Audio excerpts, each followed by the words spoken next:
Yeah, we'll see. I might become the pessimist on the panel on this subject.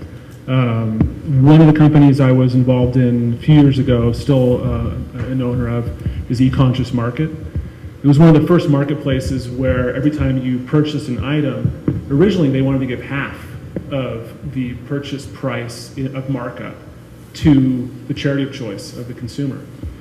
And we're also passionate about it. I mean, I'm a B Corp guy to the core. eConscious was a founding B Corporation. Thank you. And even now, I'm a B Corp at Inspire Commerce. We get 10% of our gross revenue on the merchant side to charities, but we found that it's more of a Columbo moment for us. You know, we get people in based on service, based on integrity, based on reputation, and then, oh, by the way, where can we give the 10% to charity? And oftentimes, we ask them to contact us and they don't reach out back to us. At eConscious, it was a struggle for years and years to try and get people to engage the marketplace purely on charity. So I think in the moment, people go, oh yeah, I want to give. And maybe if there's the peer pressure of texting in the room, people are going to do it right then. But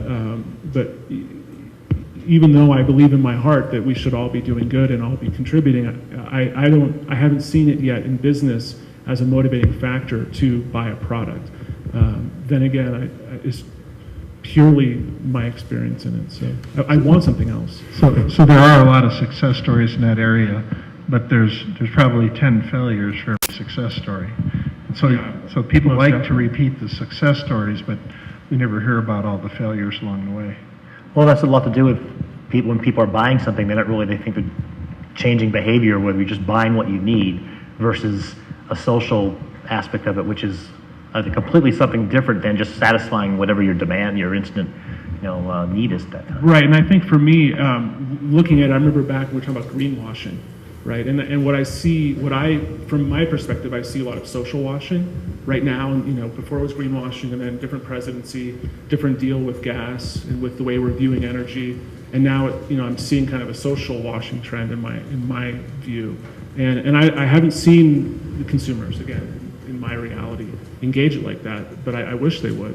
I think Give me an example of something that would be like social washing.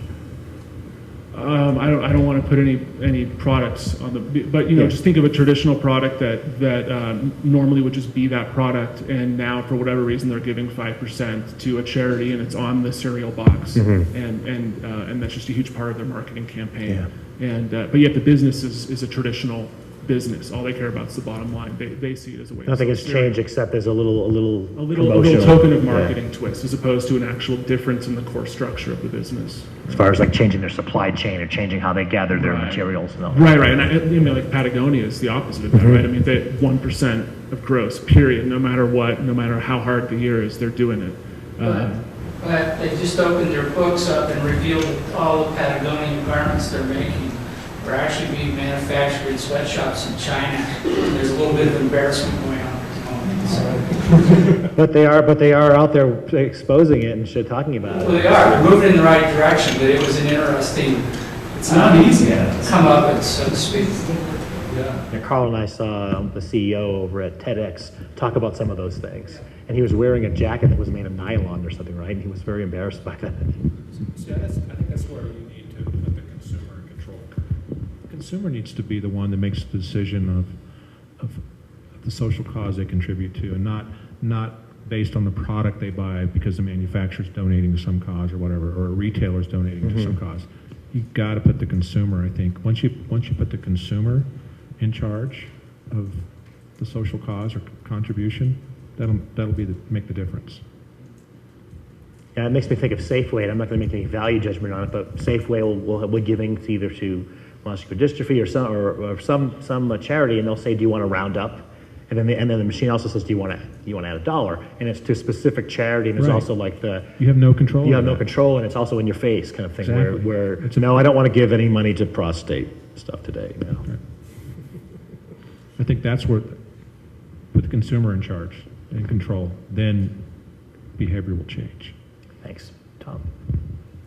Okay, you were ready to say something there? No? I thought of my example, which was Dawn soap.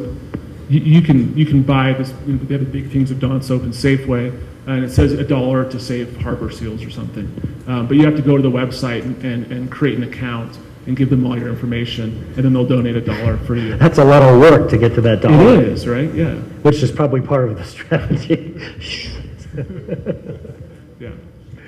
All right, any last comments before we open it up to the audience? We have some burning questions here. Carl. Well, I find the comments interesting where you were talking about working down micropayments, but it sounds like a lot of the change in behavior, consumer payments and so forth, might be interestingly applied in healthcare payments. Particularly after you made a comment that we go to all this trouble to make a payment. Well, think about what we do with healthcare. We have the employer collect money, pay it to an insurance company, governed by a government agency, and all those costs are adding to the healthcare. Where if the employer simply said, "Here, you go buy, from whatever doctor you want. Here's a whatever my buck is worth, social or otherwise. I'll pay the doctor's bill up to this amount." Consumer goes out and hires a doctor, and all that extra cost disappears. Is it possible that micropayments might actually create changes in behavior of larger scale systems like the healthcare system? So your question boiled down to, will there be a drcouchsurfer.com where you could just go get medical care whenever you're driving around somewhere? I don't know if it would go to that extreme, but it still gets back to how do you complete a consumer transaction that minimizes all the baggage that goes along with the transaction. So the question is, how could this apply to healthcare? Could we simplify the way healthcare is transacted?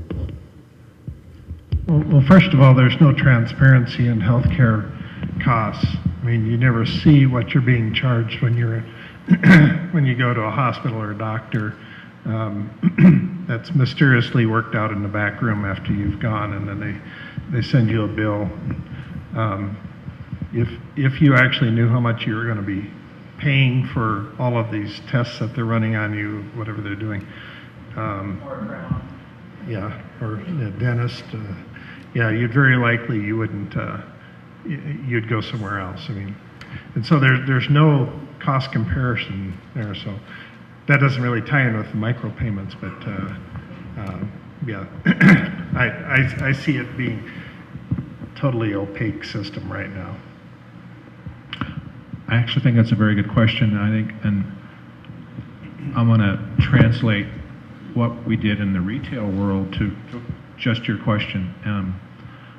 Again, I'm going to use a Bling Nation example because I thought it was a pretty clever way to do payments. And what happened was, the way that worked is you as a consumer would get this little tag, and it was an NFC chip, and you link that to your DDA, your checking account, and the retailer was also linked to the bank, to the checking account, to the same bank in that community.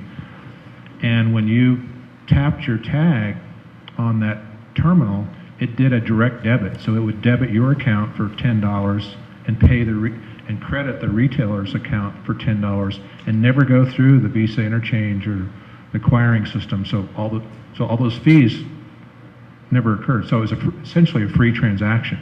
I could see that applying to your question, where you have the consumer, the payer, and the receiver of those medical services, the doctor, using a system like that, where it's a direct debit. Debit my account, credit your account, and cut everybody else in the middle out of the equation. I mean, those things like that are happening right now, but that was a semi-closed loop transaction. But once you go from closed loop to open loop, it introduces a little more complexity, but it can work. It did work. So I think that's an interesting question. Mark, you want to add to that? Yeah, I was involved in a project, I think 2 years ago, and it was a collaborative group of people in the B Corp world that were looking to put together the missing part of healthcare in terms of payments, which is the cash part, the copay, and how to work with a holistic system to take the employer's wish of, hey, look, I'll match you. If you go in, you're hospitalized, I'll match you. Or that would be a bad example, but fully cover your hospital bill, but if there's some elective surgery, I'll match you or something, right? And all of the different rules that might come along with that. And I know that it's something that will someday manifest, that somebody will put together a way to clearly manage the cash side of that business. So I don't know if that helps, but that system would be one that would move similar to what you were saying outside of the interchange system. Thanks. Another question?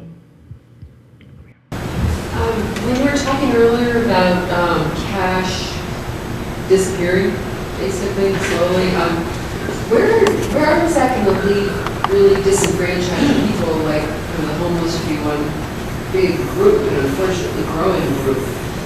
People who don't even have addresses and can't get Visa cards, they can't vote because they don't have IDs on them. And so I just that, like, how much of this whole movement toward everything becoming electronic is going to further push people down? So basically, as we move away from cash and have fewer people carrying cash, how will that affect the disenfranchised? So will somebody come up with a social gadget where you're homeless and you'll have something that people can donate by swiping or holding their phone to it? Anybody want to try that? Arthur? If you want to give me the mic.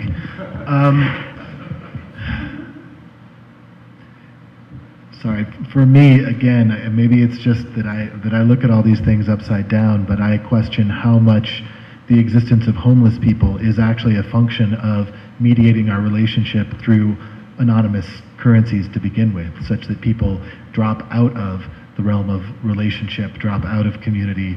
You know, if the fabric of things becomes more, if we restore social currencies to something that we can actually have on scale, you know, then you have people in relationship, and the people you're talking about are basically not in relationship with anybody, and part of what makes that possible is that we mediate all of our relationships through financial interchange. Not all of them, but all of the ones that we're calling at the moment practical, you know, but and so that makes all of our real relationships impractical, apparently.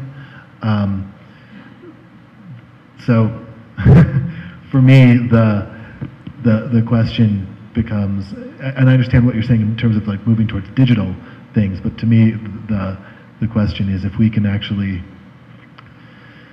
kind of restore healthy social indicators, it's possible that those people have made contributions in the past and, you know, actually have things that they could be trusted for, or trusted with, and that none of that's visible to us right now.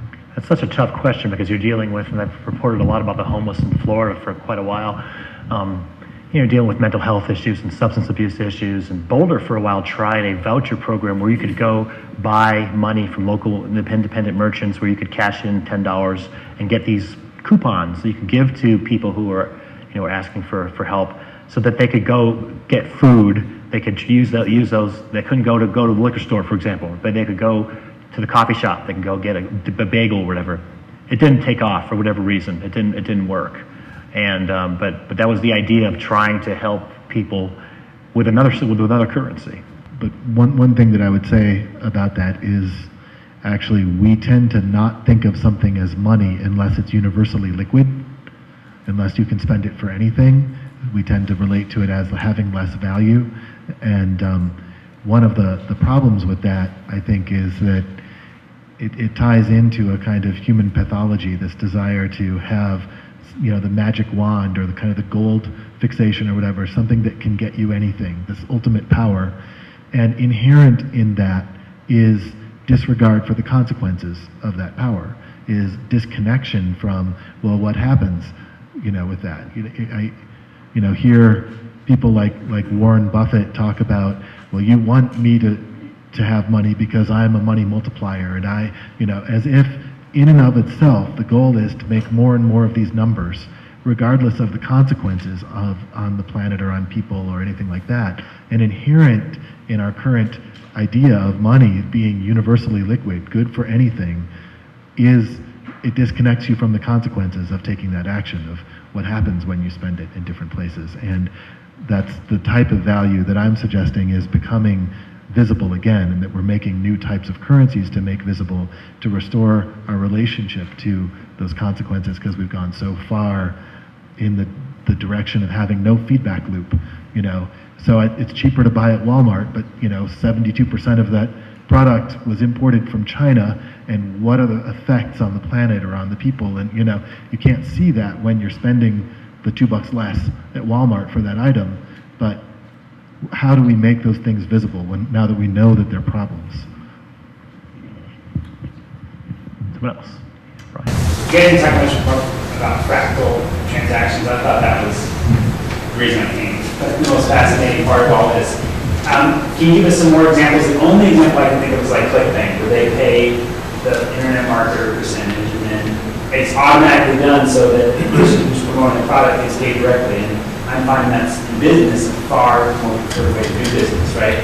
And I haven't seen Amazon do away with they're paying the author and they're paying the publisher. It's all could be fixed. I mean, that would reduce a huge amount. Yeah, actually Amazon has a tool in their software developers kit that enables you to do split transactions like this.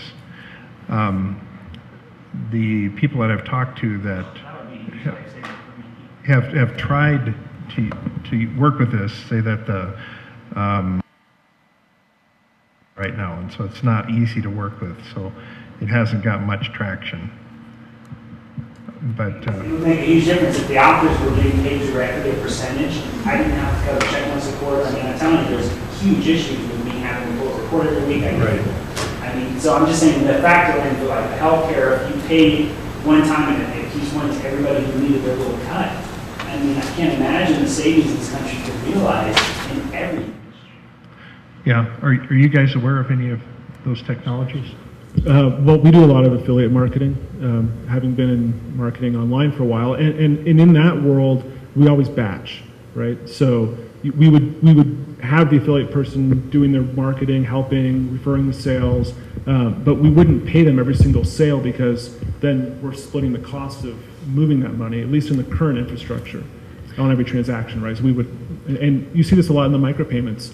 Apple, they're doing these little mini moves, but they batch. They don't do every single one directly. Right. So maybe every 10 or every some number you hit, then they'll send you payment based on 24 hours, 48 hours, something like that. Well, the revolutionary idea is if somebody actually started a product from scratch with this in mind, and you've developed an algorithm all the way from as soon as you start creating this product, you start getting raw materials. The people that send you the raw materials, they get a piece of this. The engineers that are designing it, they get a little piece of it. The warehouse people that are working on it, they get a little piece of it. The retail stores, the shelf space gets a little piece of it. All of them along the way, it's all built into this algorithm. And so as soon as these products get sold, then everybody has a vested interest in this thing taking off, because everybody gets fed along the way after it gets sold. If it turns out to be a failure, then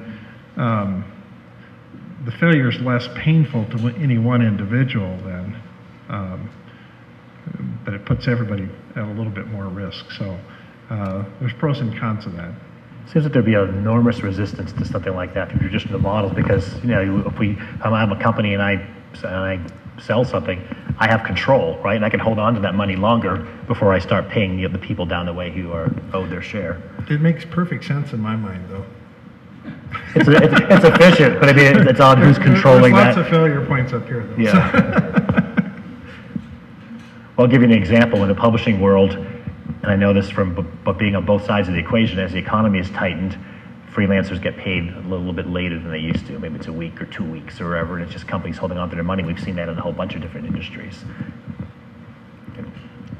Mark, were you going to add something? Another question back here. So the question is why don't we do like some of the gaming world, like in Mafia Wars, and do social ranking based on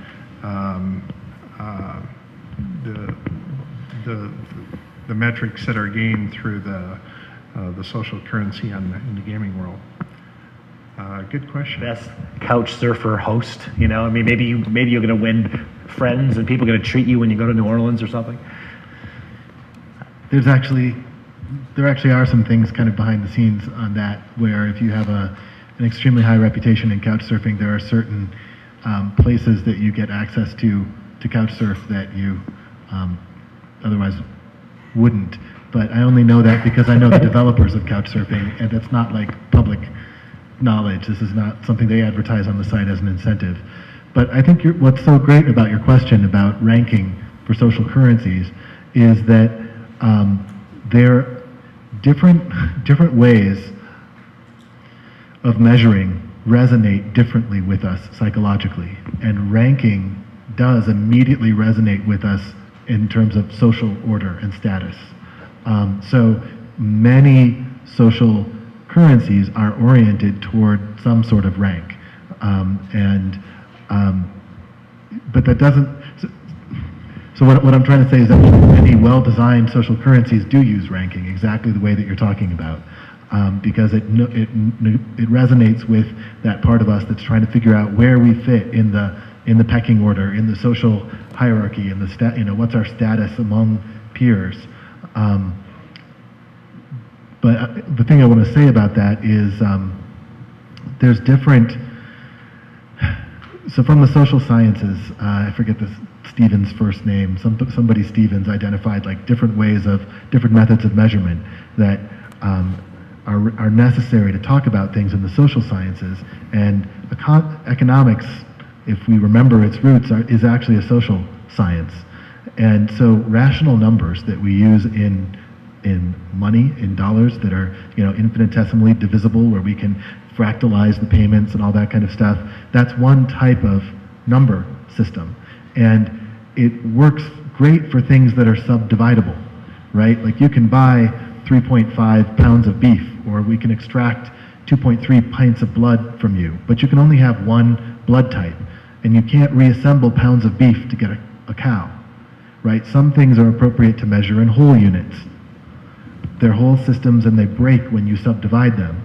And then some things are appropriate to measure using ordinal metrics, rankings, right? That's the gold medal, silver medal, bronze medal, right? It's appropriate to actually measure performance in terms of rank, for example. So when we're wondering how we're performing socially, we should be using ranks for that. And they resonate with us psychologically that way more so as well.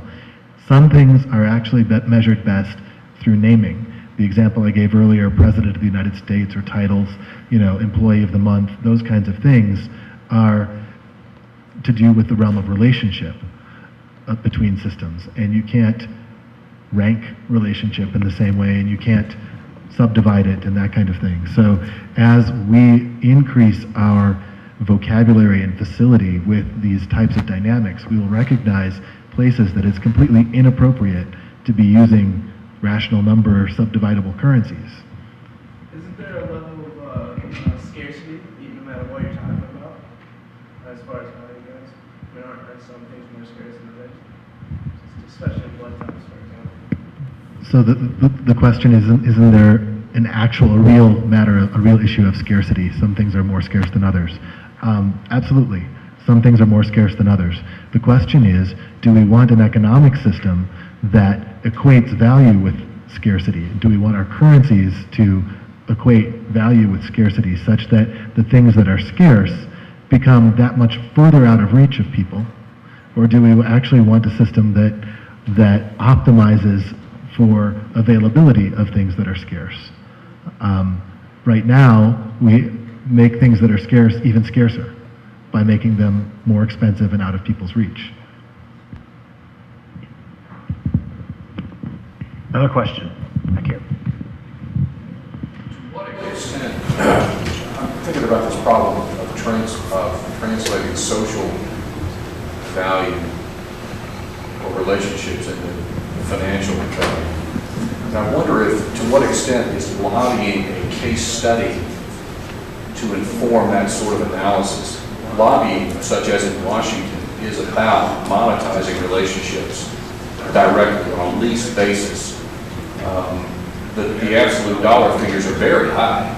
6 figures are higher typically, and into the millions when there's a lot of stakeholder wealth on the line, shareholder wealth on the line, and so forth. So is anybody looking at that? And if so, what lessons are they drawing from it?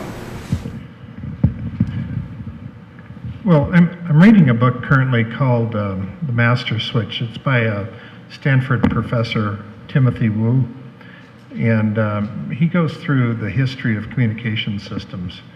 It's a very methodical process that every time a new communication system comes into play, there's lots of hope and lots of thinking that this is going to change the world and make it so it's free and open so everybody has access to it.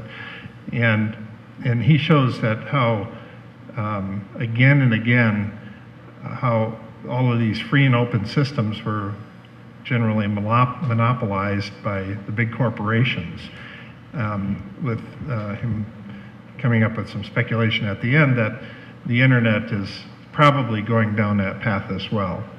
And so the idea that all of these things that we take for granted as being free and open today may not be that way tomorrow, when AT&T takes over all of the internet again. So, so this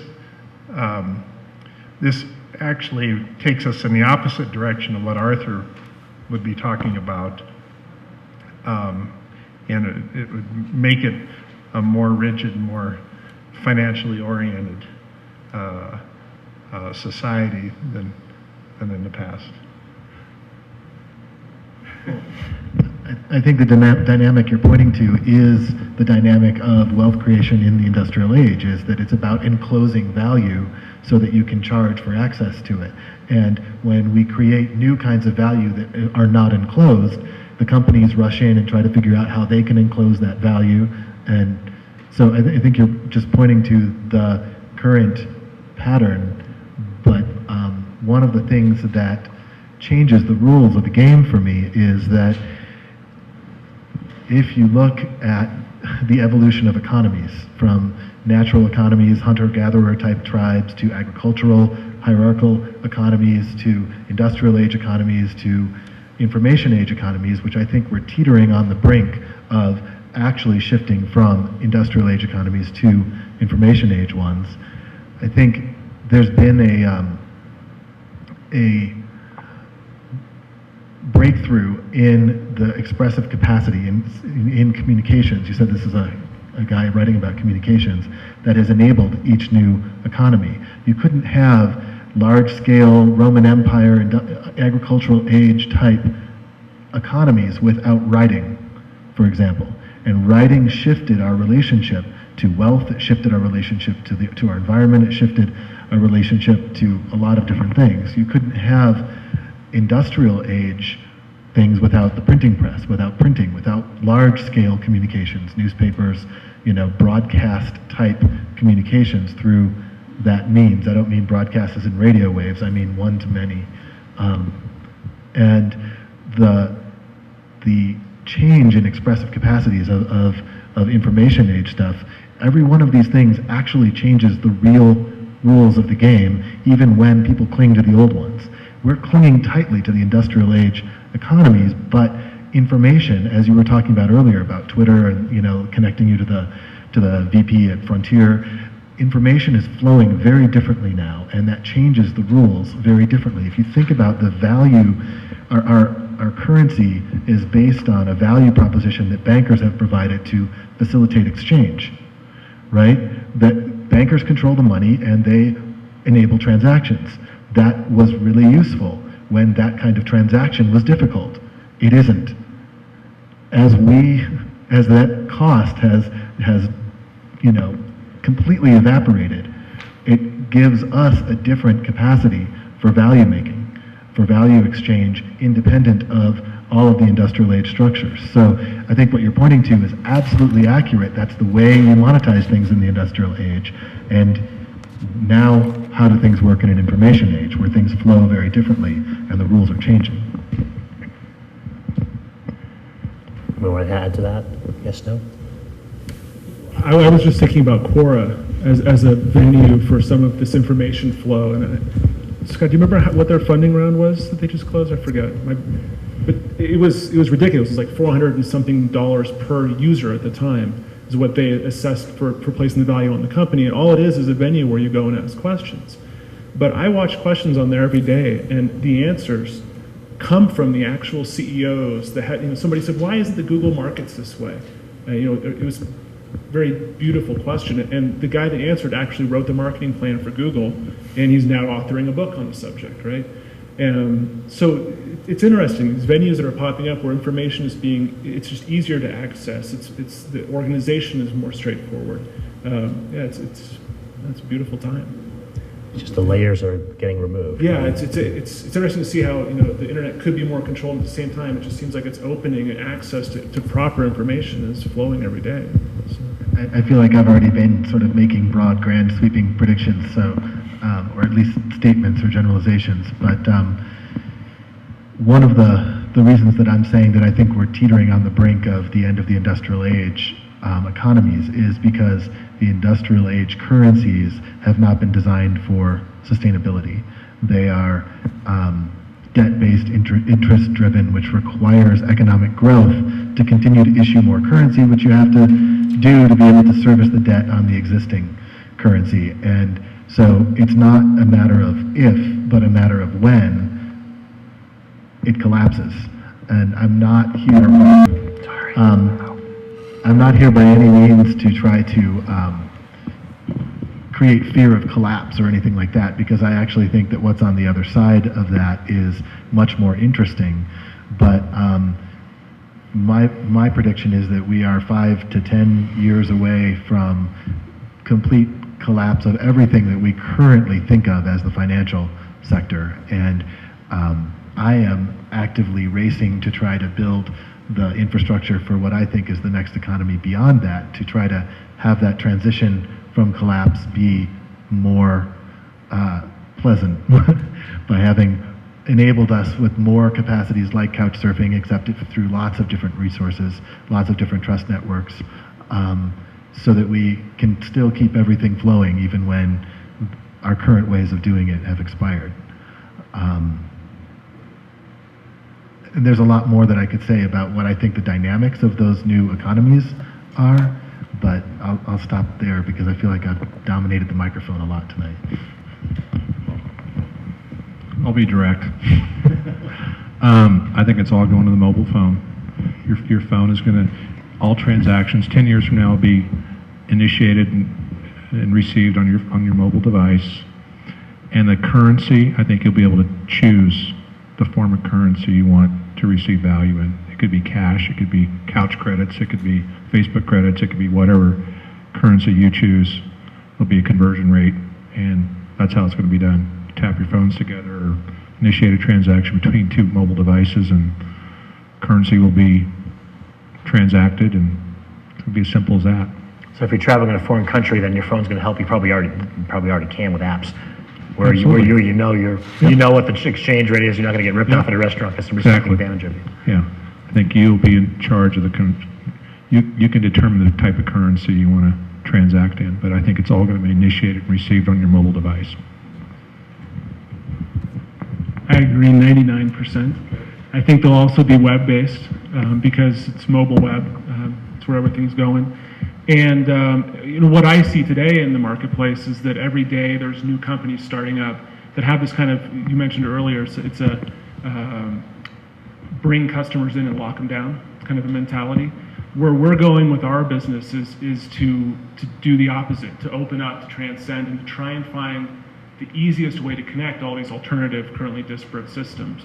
And so that's where our passion and our focus is. And I think as soon as there's a framework, call it Google for transactions, the ability to know right then, oh, you take Bitcoin, I take Bitcoin, sweet, let's do a Bitcoin transaction. I think that's where the future is going to be. In 5 years, it's just going to be so frictionless, you wouldn't even know. It's going to be amazing. Cool. Yeah, I've always focused on what the triggers are, what's going to trigger the next big thing, next big change. Clearly, the mobile world is we're untethering our thinking, we're untethering the world, getting away from wires, and rather than to bring the market to us, bring the customers to us, we bring the market to the customers. That's clearly a big shift. But as far as what actually shifts between now and 10 years from now, we have a limited capacity for change. The one piece of scarcity that we can't ever seem to get rid of is our own attention span, our own intellectual bandwidth. We can only absorb so much. We can only have the capacity for dealing with so much information at a time. Maybe we come up with the technology for ramping that up. But, in fact, one of my mastermind groups, we're working on this whole topic of superintelligence. And what is it, and how do we know when we get there? But I think I think we're due for some big changes, but I think it'll be longer than 10 years. Carl. We take a opposing point of view. I think that one of the issues you guys are raising with micropayments is going outside of the currency system altogether. And the currency system, as Tom, you started off your statement, is based upon trust in the government in which you happen to be working with. And at the point they go through QE2 through QE43, valuing the U.S. currency to the point that we no longer trust it as a stable form of currency, and you have an option to move to a form of currency which appears to be more stable, because it's based in reality instead of political, so forth. I think you can see that change occur almost instantly in a heartbeat someday, where everybody goes, I'm not using the dollar anymore. Gold is actually being floated out there as a pseudo-alternative currency. But I see the micropayments calling the U.S. government to task on what they're doing with the dollar. And it could happen very quickly here in the near future. Your faith in the currency, which is, in most of our currency we have today is based on government currency. So indirectly you'd be trusting the government as well. Okay, so it's an indirect thing. Yeah. One thing about that, Mark mentioned Bitcoin.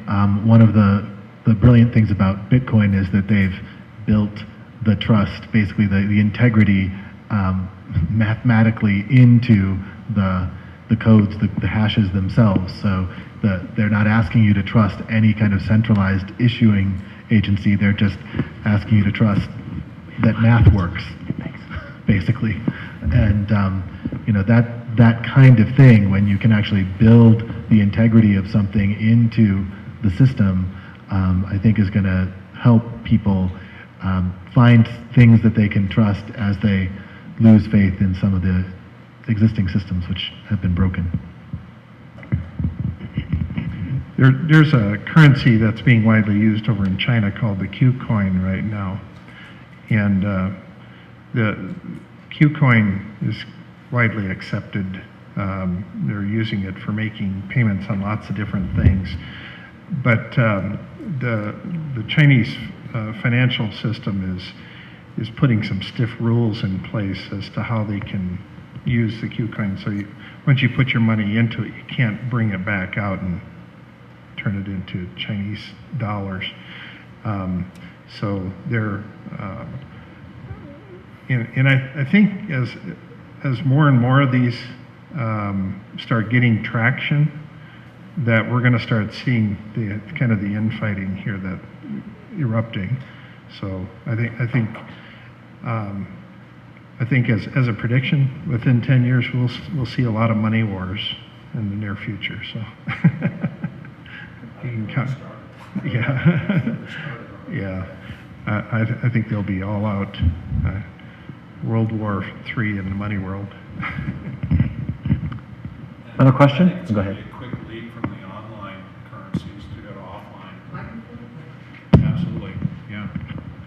So I think, as we're talking, a lot of the new currencies are online, used online right now, but they're going to go to offline very quickly. And I'll kind of give one example of that is PayPal. I mean, don't underestimate people like PayPal that are, historically been exclusively online currency payment. But I was involved in a project in the Bay Area in California. 83 million people have a PayPal account in the U.S. They use it an average of one time a year for online purchases. When you enable that to go to offline purchases at brick and mortar retail, we saw the usage go to 8 times a month. So there's some interesting things going on from offline currency to online currency, and there's trust between the consumer and PayPal because they protect you, and you've learned to trust them for online, and they'll transition that to offline. We're out of time. It's time to close up. Thank you for Tom and Arthur and Rod and Mark.